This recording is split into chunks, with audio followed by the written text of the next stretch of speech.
Bu ayrim bir qo'shniroqchidagi mujiklarga qanaqa deydimi? Qachon erkak bo'lishni o'rganasizlar? Ya'ni alfonslar, ana ayollarni, qizlarni puliga yashab yuradiganlar. Bunaqalar juda ham ko'payib ketibdi. O'shaning uchun gapiryapman. Qanaqa qilib ayol kishidan pul olishinglar mumkin? Hatto u erkaklik g'ururi qattiq qolib ketdi.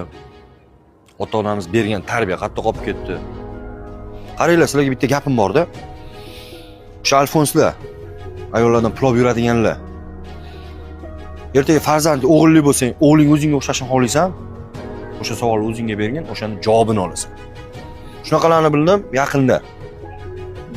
O'sha ayoli nomiga kredit olgan. Yo'q bo'lib qoldi. Bunaqalar erkak emas. Alloh bizani bekordan bekor erkak qilib yaratmagan. Biza sababini qiladigan, oila boquvchi, oila tortuvchi, sababini qiluvchi. Ayollarni etagiga bekiladigan emasmiz. Ular erkak emas. Aksto alfonslar, mendan xafa bo'lmanglar. Sizlar erkak emaslar. Sizlarning chestinglar yo'q chunki.